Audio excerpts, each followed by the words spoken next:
ఇప్పుడు కేవలం 7,999కే up to 10 kgs వరకు బరువు తగ్గి అధిక బరువు నుంచి వచ్చే ప్రధాన సమస్యలను దూరం చేసుకోండి. బీఆర్ఎస్ చేసిన తప్పులకు ఇప్పటికే ప్రజలు తీర్పిచ్చారని మళ్లీ అదే తప్పు చేస్తే వచ్చేసారి ఆ మాత్రం హోదా కూడా దక్కదని అన్నారు సీఎం రేవంత్. కేసీఆర్ ఇంటి పేరు మీద సీఎం సెటైర్లు వేశారు.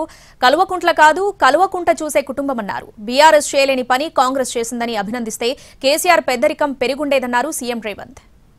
తప్పులు చేసిండ్రు, మీ తప్పులకు ప్రజలు శిక్ష విధించిండ్రు, ప్రజలు ఒక తీర్పు ఇచ్చిండ్రు.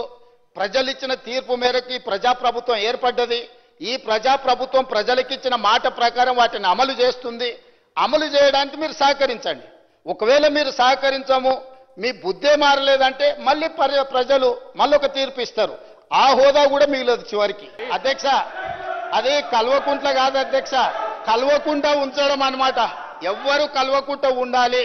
బీసీలు ఓసీలు కలవద్దు, ఎస్సీలు ఎస్టీలు కలవద్దు, మైనారిటీలు హిందువులు కలవద్దు. అది కలవకుంటా చూసే కుటుంబం అధ్యక్ష, అది కలవకుంట కుటుంబం కాదు. ఒక మంచి మాట, అయ్యా మేము చేయలేని పని ప్రజాప్రభుత్వం కాంగ్రెస్ పార్టీ చేసింది, నేను అభినందిస్తున్నా అంటే వారి పెద్దరికం పెరిగి ఉండేది కదా అధ్యక్ష.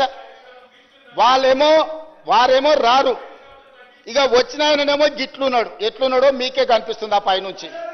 ఇట్లాంటి వాళ్ళందరినీ ఇందులోకి తోలి తాను చెడ్డ కోతి అంట వనమల్ల చేర్చిందంట. అట్లనే ఉంది లేవారం. వాళ్ళు చేసిన పాపాలను మేము ఇక్కడ కూర్చొని అడుగుతున్నాం. 50% నిబంధనను తొలగించడానికి పెట్టిన బిల్లులు దయచేసి చర్చనే లేకుండా గంగ్ల కమలాకర్ గారు ఏకవాక్య తీర్మానం ప్రవేశపెడితే మేమందరం కూడా మద్దతు పలుకుతాం. గతంలో మా నాయకుడు చేసిన తప్పులను మీరు సరిదిద్దుతుండ్రు, ఆ సరిదిద్దే బిల్లులకు మీరు మద్దతు పలకండి అని అంటే సభ మొత్తం ఏకగ్రీవంగా వారికి మద్దతు పలుకుతాం, పాస్